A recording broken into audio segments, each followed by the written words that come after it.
Okay, so yesterday afternoon I popped into my local department store to pick up a few essential things, only to stumble over these medieval feathers newly released tarot, and I immediately wanted to come over and share this deck with you.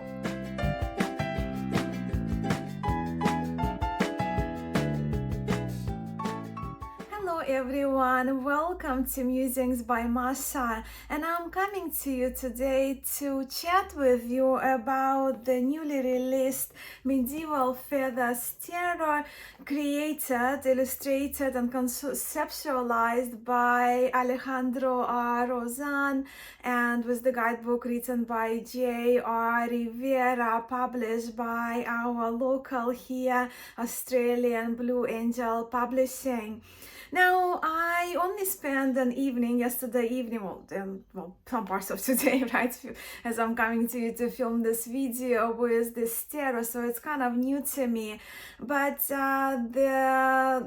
the concept of the tarot and the art and inspiration behind this deck, they are very much up my alley, as this deck is inspired by a number of historic tarot decks which I myself personally love and feel inspired by as well. And also, I am a huge fan already of Alejandro Rozan's art. So this is a mass market deck, but I already have these two decks created, illustrated by Alejandro Rozan, but published by Artisan Tarot. So these two decks, they have been the collaboration, right, between Artisan Tarot and Alejandro, and I love them both. I will actually be coming in the next week to review this newest Rider Marseille Tarot. I'm just giving myself a week or so to spend time with it because I really want to do a review, so I want to explore this deck and readings as well, but love both of those creations, and that's how I got familiar really with the art of Alejandro Rozan. Now, with the Medieval Feathers Tarot, I'm very pleased that an Australian publisher, a mass market publisher that is known for their oracle decks, made a decision to produce this tarot. Not a perfect edition to me personally, and I will chat to you about but really only two things ideally I would like to have changed in terms of aesthetic and presentations of the cards, right, of this deck. But otherwise, I'm rather excited that an Australian publisher known for oracle decks picked up a deck that is a PIP style and based on a number of earliest right, French and Italian tarots. But then also this tarot, with the quality of the card, quality of the packaging, actually is really inexpensive. For those of you who live in Australia, I picked up my copy from my local Big W, which is about 10 minutes walk from my house really, for only 30 Australian dollars, which also is substantially cheaper than listed on Blue Angel website. But I trust Blue Angel and Big W store, department store, they kind of have this kind of partnership, I guess, because Big W, we have a lot of newly released Blue Angel decks in our local, right, department store. So yeah, if you're interested, that's probably the way to go, your local Big W, for those of you who live in Australia. And I trust for those of you overseas, the deck would have been released in February, which is now, and possibly available for easy purchase right from everywhere, probably from the end of February or March, I'm not sure. But as for this video, and if you have been watching this channel, my channel Musics by Mascha, for a while, you of course know that I have this huge interest and awe for historic tarot decks. So even this video will be a flip through and my impressions of this newest Medieval Feathers Tarot to me here on my channel. I also will be taking a bit of a historical historic angle with it as well, because I think it's necessary to do that on the occasion of this tarot being inspired by quite a number of earlier historic decks. So while the medieval feathers tarot, of course, will be the central focus of this video, I will also be drawing from a number of historic decks that I pulled out. So from the earliest, I will just mention just one card from the Visconti Sforza Tarot, which was one of the decks that served an inspiration for the medieval feathers tarot. And I will also share with you a few cards from the 15th century Minchiate Florentina, with this version being from Marco Benedetti. And I also have a couple of cards from the Laddenspelde Tarot, Mantegna Laddenspelde Tarocchi from Rinascimento Italian style art, so around mid-16th century deck, and two facsimile Tarot de Marseille in Jean Dodal, manufactured by Cartagram, and Jacques Viville Tarot, slightly kind of adjusted but more or less facsimile version from Joseph Peterson. I just kind of went with the facsimile versions of those two decks just simply because of the kind of more aged looking aesthetic that I think is actually quite fitting for the medieval feathers tarot.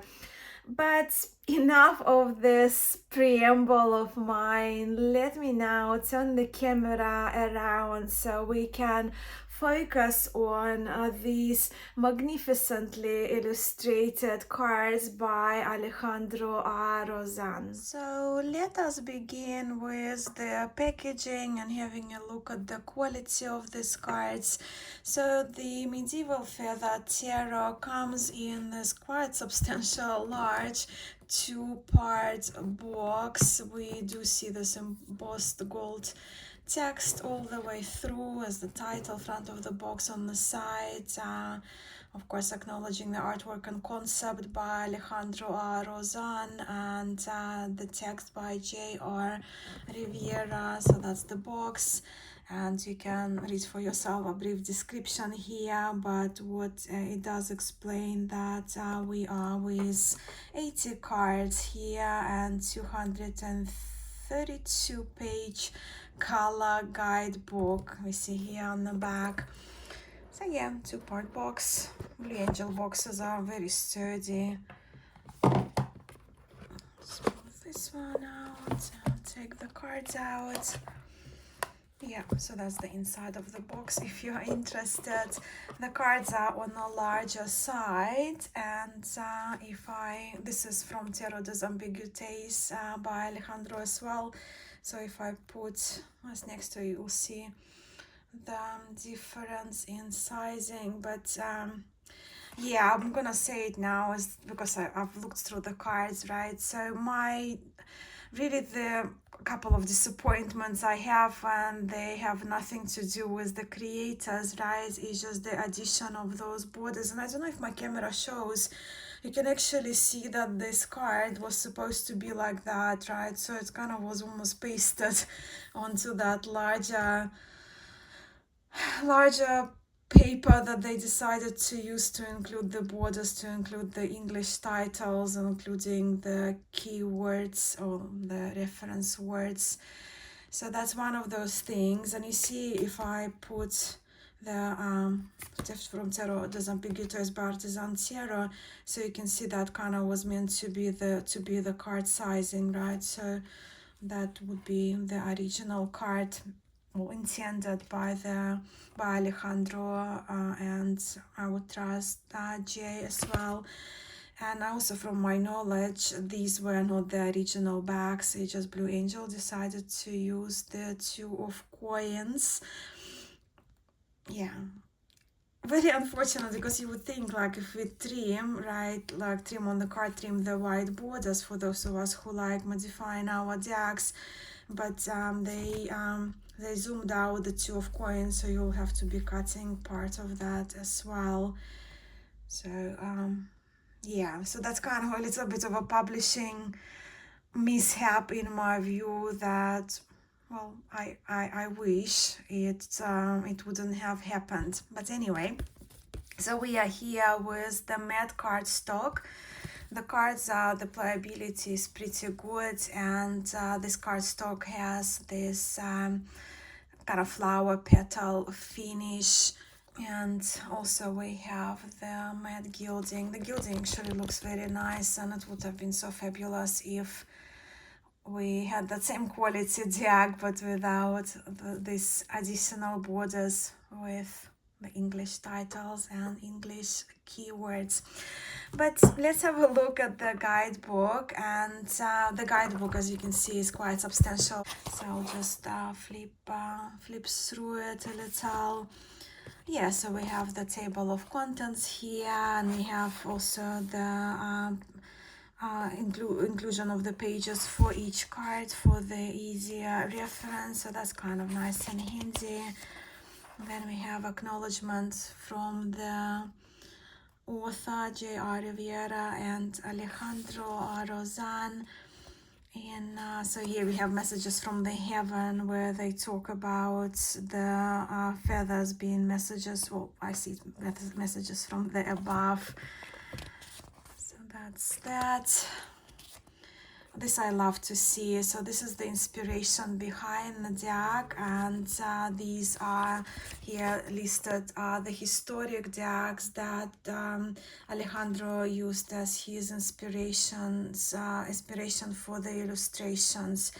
And this page makes me very, very happy, because quite a few of them are among the very precious decks to me that I like, the historic decks. And with some of them, of course, I will be referencing in this video. Then we have tarot and its uses, titles. So in here, and you see, like, that's what I wish they didn't put the English borders with English titles. But also we will see, and I'm not gonna point them out in the video, but some of the titles will be misspelled, and that was kind of very common, right, to have different types of spelling in historic decks, so that that ends a little bit more charm there to the cards, to the titles of the cards. Here we also bonus cards, because it's 80 cards, but I will mention them as we will do the walkthrough. Then there's a little page here with just brief introduction to numerology using odds and evens. Brief description of the suits, right? So what those suits signify using the court cards. And then also they have, of course, the section on using the feathers, because every card has a feather of a different bird featured on it. And to me, that kind of the bird references can be used regularly. A few spreads. This is a feather spread that was developed by Alejandro. And this one is more positional one, so of course descriptions of positions are given, but I kind of like that you can lay it out and then use mirroring cards as well, with, of course, the central column being the center of the reading.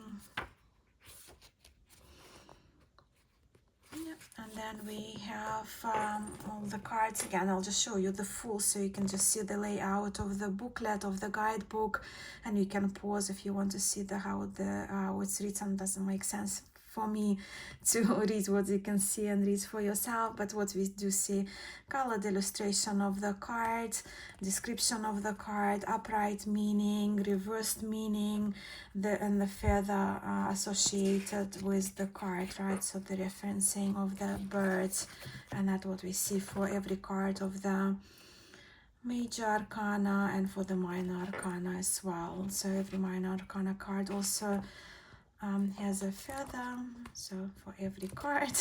Hence the booklet is quite chunky. And then we have the page about the artist, about the author, and then some of the other products by Blue Angel Publishing. Also, just to mention it here, for the meaning, it was in the booklet somewhere.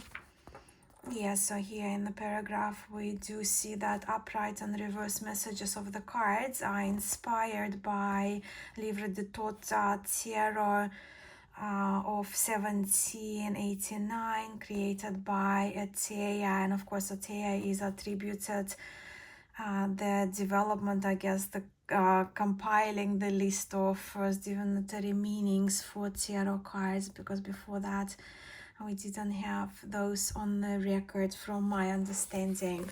So that's that. Now we'll go and look at the cards. As I mentioned, I absolutely love the illustrations and the concept. Apart from what I mentioned, the borders and the backs, I wish they would have been different.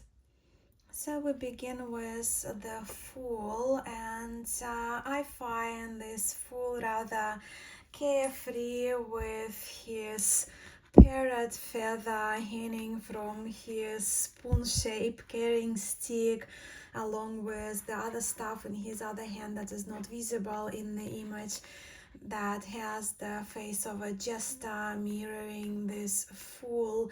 And despite some holes that we see in his clothing, he is dressed rather nicely. We can also observe the bells on his head and his adorable shoes. And where in Tarot de Marseille, our dog creature is more of a cat trying to hurt this Fool, here we see a rather encouraging and excited little doggy as the companion of the Fool. With the Magician, the Magician is the battler, just how I like them if you've been watching my Top Tarot Trumps series. So this Magician is more of a trick master and street performer, shown with his woodpecker feather and the table in front of him, on which we see the balls and a cup, the tools known for being used by street magicians. Here we also see him throwing 2 dice in the air, just another trick possibly to distract our attention, to move our attention away from something. And also we see here some other tools like that knife, this kind of bag that looked like it was filled with some goodies. I skimmed through the booklet, so they say possibly stolen goods that we see on the table. But also we can observe a pack of tarot cards, which is nice. And this battler's companion is this little cheeky monkey that does look cheeky, right, munching on his food. And maybe even this monkey may even be ready to assist the magician in his trickery. The Papess, beautiful. She is depicted as a diligent, very focused, rather studious, and again depicted as a female pope based on the robes. She is holding proportionally in relation to her size, a massive owl's feather she uses to write with in her big book. I'm very curious what those scribbles are in this book. Maybe I'll use magnifying glass later on to decipher those or some of them. And here you see in every card we do see RR, right? So Alejandro R, Rozan, and JR Rivera. Well, both their family names have R initials. And then we have the Empress. These cards, I think they're just absolutely stunning. Alejandro's art is just so exceptional in my view, and so very fitting to for those kind of tarot cards that are inspired by historic decks. So the Empress here looks like she is very much consumed in thoughts, and instead of the scepter that we usually see in Empress cards and tarot, in historic tarots, she is holding a very large peacock feather, but also we do observe the familiar eagle on her shield that is positioned kind of more on her lap, maybe slightly, yeah, on her lap, is that, yeah. Right, and interestingly here we do see two figures in the Empress cards which look more like helpers or servants that are they're holding that big cloth there behind her.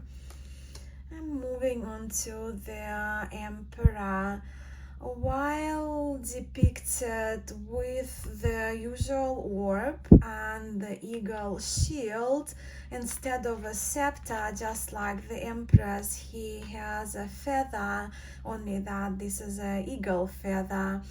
And the pattern on the gown I quite like. I'll just see if I can bring the cards in so we can see the pattern on his gown featuring fleur-de-lis, a symbol of royalty, of regality. And I'm curious, if you look at the shoulder pad, I'm curious what animal would you say is shown on this shoulder pad of his clothing, the part that is visible. Also, the emperor is facing over to the left, and we do see that in most historic tarots, right? So we do see our emperors facing over to the left. In Marseille tarot, the legs are crossed here, but it's not really visible, but yeah. And the Pope. The Pope is shown, rather traditional Pope, with his two acolytes, which we observe from probably in the decks from the 17th century on. As in earlier medieval times, we actually didn't have acolytes, right? Of the Pope, so the Pope used to be depicted just by himself signally with the key.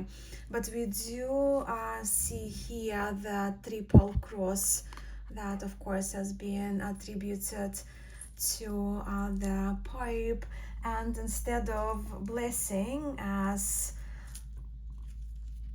we are familiar with Tarot de Marseille, so one hand that he holds in the scepter and the other hand he is using for blessing, for giving blessings.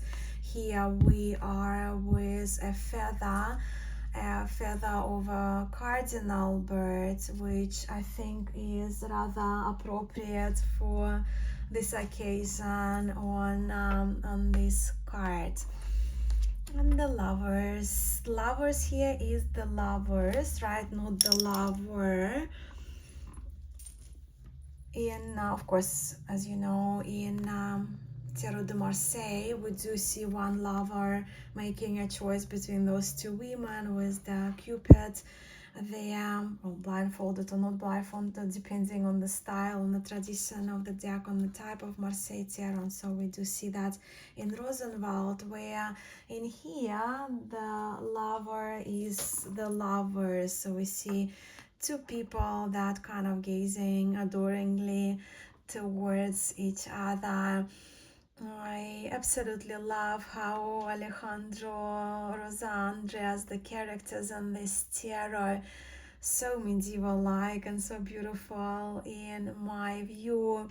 So the warrior lover here is shown gifting a turtle dove feather to his sweetheart. And here the wavy patterns remind me of, I've seen them before, possibly even in Alejandro's decks, inspired by historic tarot. Also remember seeing this pattern somewhere as well. And the Cupid of course is above as well.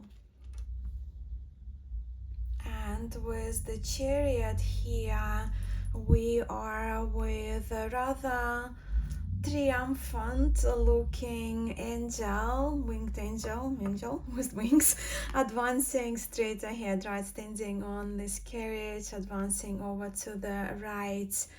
So the angel is our charioteer here, and the horses, they are wearing the beautifully illustrated falcon feathers can see the deck has those kind of aged effects, and of course these white borders, they take away from the image.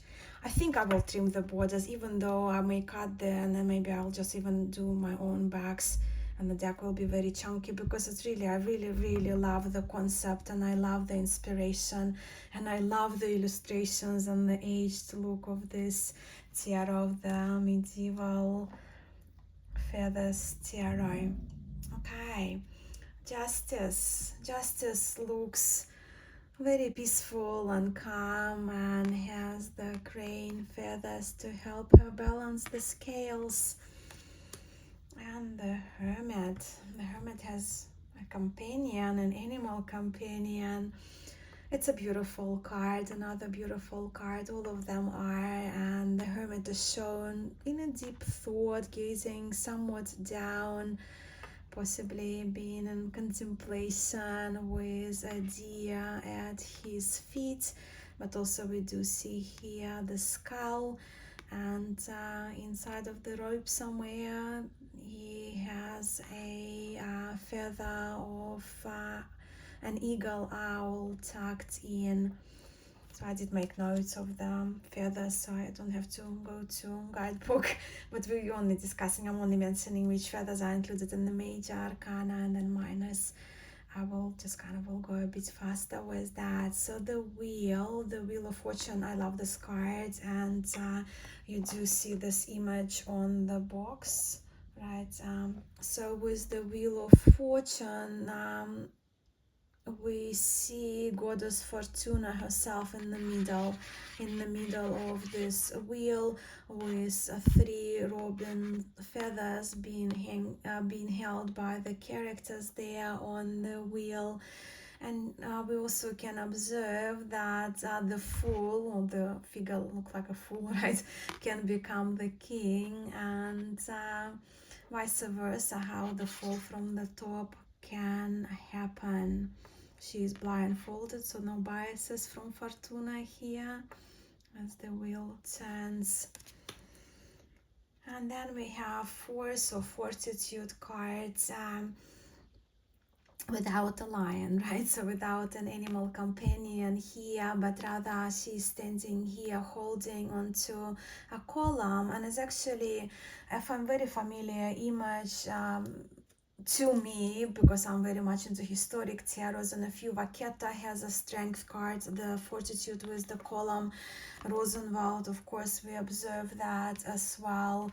And Mantegna Tarocchi, which I love, it's kind of a different type of tarot, right? But we do see the fortitude with the column depicted, so it's not really uncommon to see that in historic decks. And the feather here, interestingly referenced in the book, is the feather of a cassowary. And cassowary is a bird which is native, or definitely native, to Australia. And I've seen cassowary a few times, and to New Guinea as well, maybe even some other islands from my memory. The hangman. It's hard for me not to repeat myself when saying how nicely each card is illustrated. And that, of course, can be applied to this hangman. Have the goldfinch feather here.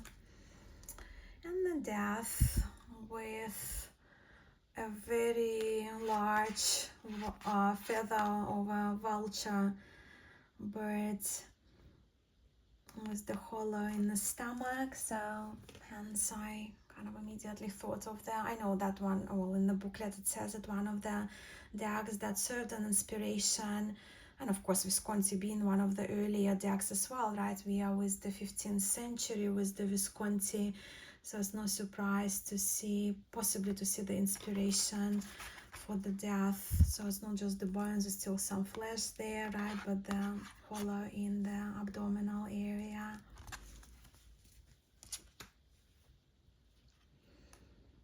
Temperance, a very elegant one, holding onto her quail feather and using one of her hands to hold a pitcher from which she pours into this vessel as well, or bowl if you will, on the ground. So if we have a look at the Vivil Tarot, we also see here the Temperance with pitcher and pouring down onto the ground. So it's slightly different image, right, that we're familiar with in RWS Tarot, when she's holding both of her jugs and both of the vessels in her hands, and that's the Temperance from the Montaigne as well. But here she got like a pitcher and a cup, right, rather than two identical vessels in the later tarots. I mean, but also Tarot de Marseille. Devil. Let's look at this beast of the devil that is morphed out of rather a few creatures, which I will leave you to identify which creatures you can see, you can recognize here in this card. The devil is given the wings of a moth and the raven feather that he's kind of sitting on top, and he's sitting on top of fire as well. When we look at devils, so I guess probably we can see some inspiration from Vivil as well, with the devil exhibiting some fire coming from the mouth of the devil, and having those faces in the knees, the belly, all those kind of faces, very animal-like claws, and those wings, where in Tarot de Marseille the devil is his two minions.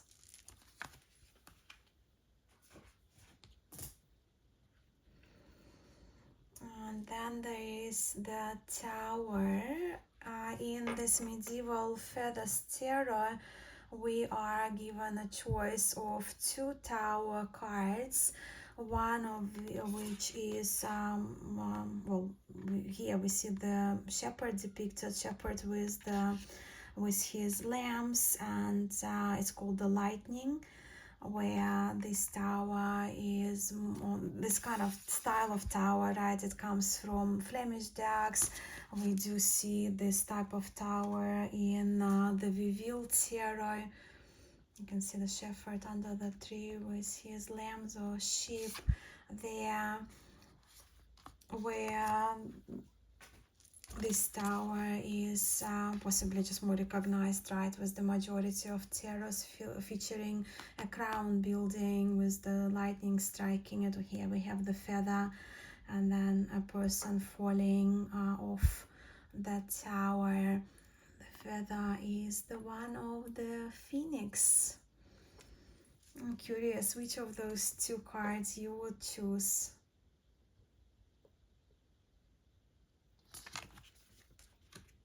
The star. For the star, we have an astronomer with a swan feather. Once again, it's I kind of have limited decks, but a few historic decks of different traditions, they do have astronomer for the star card, and I do see kind of inspiration even for the bigger star itself being from the Vivil Tarot in Alejandro's work here, where the moon in this tarot shows a rather younger weaver with her spindle doing her work under the moon, with the feather of magpie facing downwards, maybe even falling off from the sky, right? So another stunning cards, and that's for your reference, the Vivil Tarot, the older looking weaver, but you can see the concept of the card, right? The sun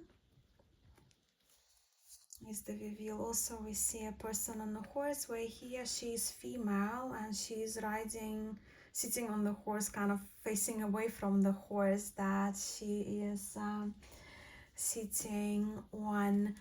She looks more like a maiden, I guess, with the flag as well. And this card features rooster feather.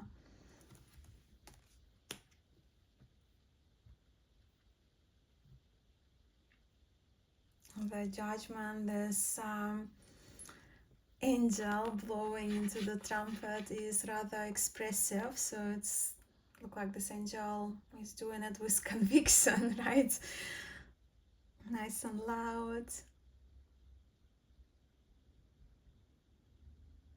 And holding on to pelican feather. And then we are here with the world depicted. The world is depicted as the crown woman, decorated by a pheasant feather, with the entire world being a part of her gown, well, depicted as being a part of her or ruled by her. And then we have an extra card here as well, which is they call it the querying card, but we can just kind of have left the border, so it would be the card like so, and very much like resembles to what we know of the world, right? So the querent is an androgynous querent standing inside of the mandorla with the hummingbird feather, and here vertically, right on their body, we see the zodiac references, right? So zodiac signs. Minor arcana now. So not to make this video overly long, as we are moving into the minors, I will omit going back to the booklet and mentioning the bird feathers, which are attributed to every card of the minor arcana, and we'll have a look at the peep cards first, and then we'll have a look at the court cards after, because court cards, I think they deserve a little bit more time from us to examine. So we begin with the suit of coins, and here we are with the unicorn, right, with the suit of coins, which is a very charming detail, and which kind of reminded me of the coin from Rozan, where we have a dog and a hare, somewhat, yeah. So the coins are done in the Tarot de Marseille style, and here we see medieval feathers tarot 2022. And the names of the creators, Alejandro, Rozan and J. Rivera. But they're beautifully illustrated. You can see consistent with the rest of the deck, with the aged backgrounds. That makes those cards looking very antique. Again, we do see RR here present in every card. And that's probably one of the copyrights I don't mind, because it's more, for me, looks like an artist and artist and the book author signature. Or maybe RR stands for Rozan. I should have asked Alejandro, right, whether it stands for Rivera or two names of the creators of this deck, or whether it's Alejandro.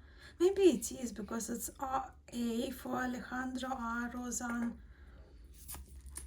I'll probably ask him later on and then add that in the description of the video. I just wanted to share this deck with you. So yeah, we are in the suit of cups already. I mentioned to you that I will share with you the cards just in a moment.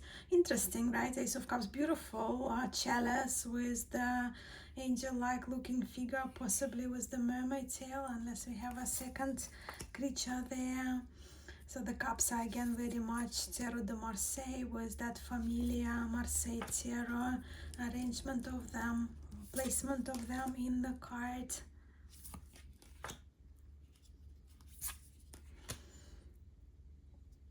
Again, as I mentioned, the keywords are inspired, the reversed meanings by Itea, right, by the work of Itea.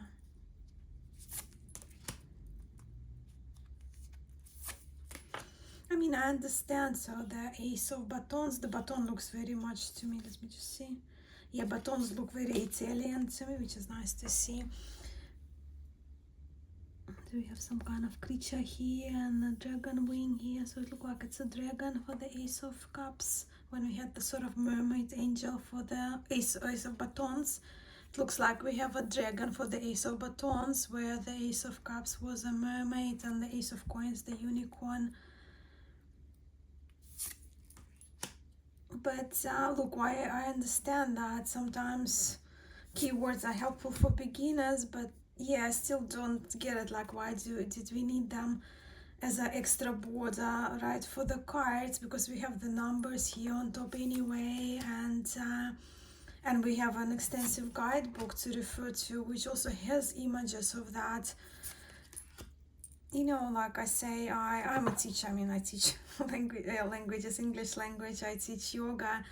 And even for beginners to tarot, right, if I was a teacher, I would be teaching up and really kind of relying on the intelligence of our novices to tarot, mentioning it in the guidebook, but we don't need that on the cards. So, yeah, I'm curious to hear your opinion on that, of course.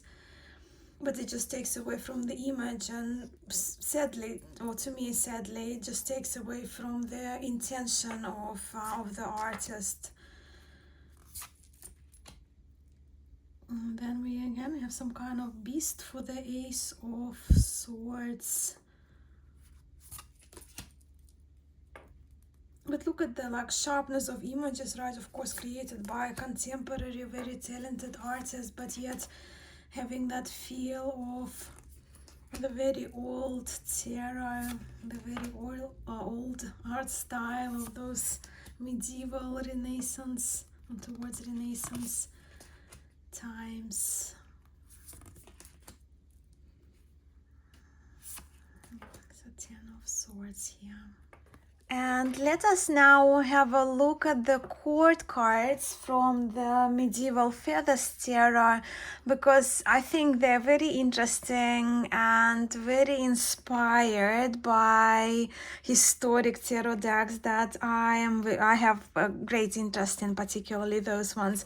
So here in the pages, valets, as you can see, we have the page of coin and the page of cups are depicted as females, and then we have males pages of valets, of batons, wands, and swords. So very interesting, right? Because we observe the same in Minchiate tarots and in Rosenwald tarot. So let me just show you. So just have a look at the image of the Rosenwald, right? So we also have that female. Oh, oops, this is the Knights.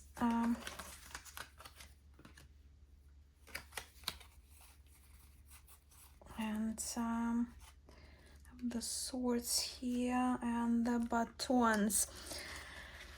And also what I like very much from the Rosenwald, right, just to observe the detail of the shape of the shield of the valet of batons. Although the angle of the baton is different, but the kind of the baton itself looks somewhat similar, right? And the shield, that shape of the shield, looks very much to me alike to what we see in Rosenwald tarot. And here we see the pages from Minchiate, page of cups from Minchiate, batons. So this one is depicted slightly differently, more like in a fight. And then the swords. So these are our pages. Now moving on to the knights, even more interesting. Let me just remove the cards. Or to me it is, and I'm sure to some of you, my friends, will be probably interesting to see that. So we have our knights, our cavaliers, which are not all centaurs, but more depicted as young males with human torso and animal lower body. So in this tarot we can probably identify the body of the Knight of Coins being a lion, and then we have some kind of water sea dragon, right, with the tail and emerging from the water. And then we have two centaurs, right, so the kind of horse type of body with the body of the cavalier or the Knight of Swords.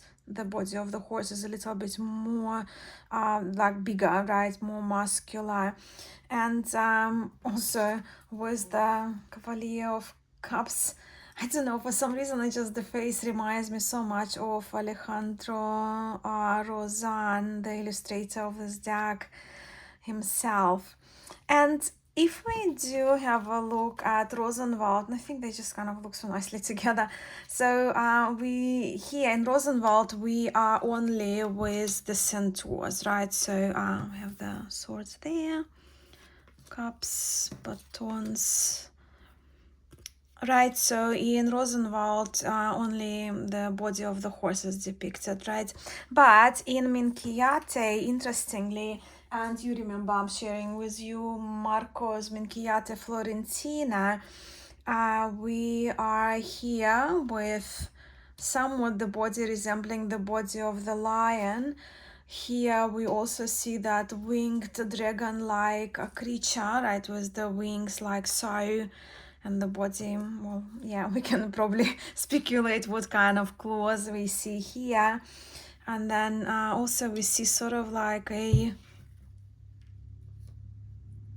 so we see definitely centaur for the Knight of Swords, but in here we are again with some kind of beast with the claws that for me is like a big cat.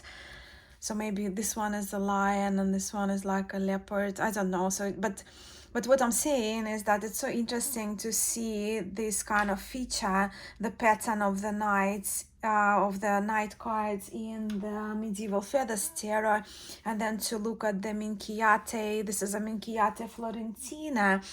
Also, because right now I'm fascinated with Minchiate, right, and I do love these charming illustrations of the Florentina version of it. But that's the only Minchiate I have. Let me just show you the box again. Yeah, so that's the box I have from Marco Benedetti. But my friend, my very close tarot friend, Richard, you know him, Richard Boo, right? You know him from a few Facebook groups, and he's got his YouTube channel, House of Divination.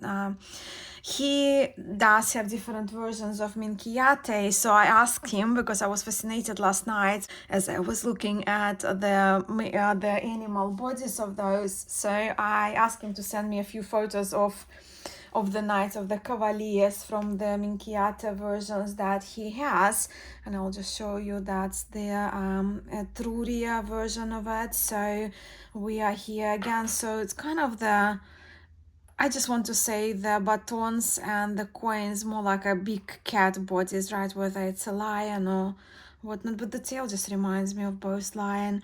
And then we have a winged dragon. Yeah, so I see winged dragon for the cups, and then we have a proper centaur or the horse body for the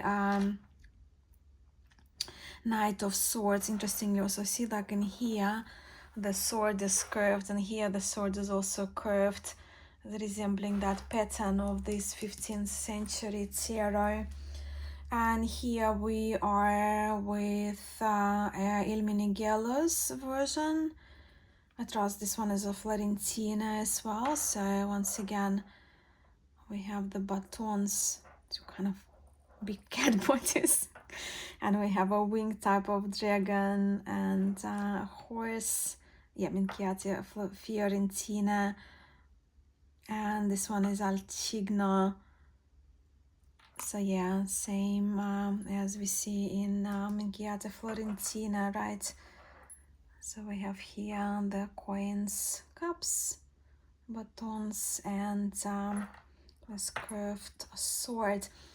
So yeah, for me, that stuff is fascinating. And of course, if you're watching this video and it's becoming a little bit too geeky, please skip. But we kind of pretty much, we are almost done here. We just only have our kings and queens, which just feature without particularly comparative review. As you can see, the queen of coins is given again a servant, somebody to help her. Beautiful dresses, beautiful gowns. I mean, what can I say? Look at this feather of the queen of batons, and queen of cups also given a servant. The pattern wise, we kind of observe more kind of Italian like baton, yet the cup and the coin are very much of Terre de Marseille style. But please forgive if I'm missing something. Do mention it in the comments below, because I'm very new to this tarot. As I mentioned, I only got it yesterday afternoon. And here we are with the kings. Stunning. And let's give these cards a bit of a shuffle. They are larger cards, but even with smaller ones, I do riffle shuffle only on the corners, because that's the only way I can do it. I do have rather small hands, but also even with smaller decks I tried, but I can only riffle on the corners. But I do love the method of riffling, because I mean, it does allow me to mix the cards quicker than if I did the overhead shuffle only.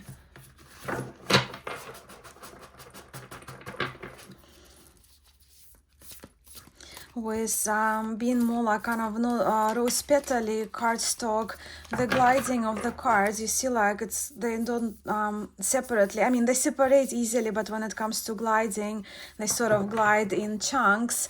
That's why I guess I would corner riffle, no problem, they just separate so very nicely, right? Just more of the overhead shuffling, but normally I would do shuffle overhead, so I know when to stop shuffling the cards. So let's say stop here.